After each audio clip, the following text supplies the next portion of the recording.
हे guys good morning. तर आज होता मंडे बट स्टिल संडेसारखी फील येत होती. कारण आज 26 जानेवारी होती आणि यार पहिल्यासारखं आता नाही राहिला आहे माहोल, की ते शाळेत वगैरे जाऊन झेंडावंदन वगैरे करा.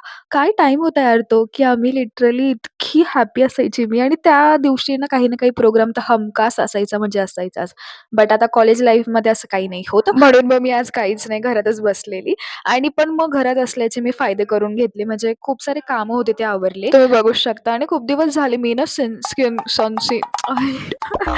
होतं गाईज. खूप दिवसानंतर झालंय सो एक्सेप्ट करा. अच्छा, तर खूप दिवसापासून मी ना स्किन केअरच नाही केलं यार आणि लक्षच नाहीये. तर मग म्हटलं आज थोडासा असा मास्क वगैरे लावू आणि मग हे लावलेलं आणि सोबत मी तुम्हाला आठवतं मागच्या व्लॉगमध्ये बोलली होती, की माझ्या एका फ्रेंडनी सलाद आणलं होतं आणि ते मला फार आवडलं होतं. सो मी ते डेफिनेटली ट्राय करेल म्हणजे करेल.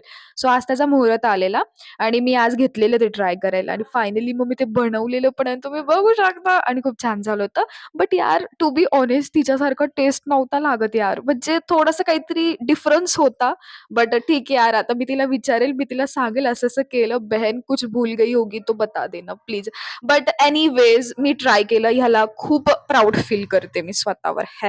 आता मी व्हिडिओ पूर्ण दाखवलाय तुम्हाला. तुम्हाला वाटत असेल तर तुम्ही ट्राय करू शकता. मी काही रेसिपी देत नाही. बाय द वे मला तुम्हाला एक गोष्ट सांगायची होती. आता 26 जानेवारीचा व्लॉग आहे, तर हे टाकलंच पाहिजे त्याच्यामध्ये, की तुम्हाला माहिती आहे का, मी ना 26 जानेवारी म्हणजे ना जोपर्यंत स्कूलमध्ये होती नागपूरला, मी नेहमी ना ते संगीतमध्ये असायची. लाइक मला स्टेजवर गाणं बोलायचं असायचं आणि भाईसाहब काय जोश, काय जलवा त्या दिवशी असायचा. म्हणजे इतकं एक्साइटमेंट, बर्थडेवाली फीलिंग यायची यार. म्हणजे असं वाटायचं की उद्या बर्थडे आहे, मस्त रेडी वगैरे आणि फुल ते स्वच्छ कपडे-बिपडे इन-बिन करून, प्रेस वगैरे करून माझी मम्मी पण फुल सपोर्ट वगैरे. माझे पप्पा ते बॅचेस वगैरे आणून द्यायचे आणि इतकं छान वाटायचं यार आणि आता 26 जानेवारी भाई संडेसारखं मनवती मी त्याला.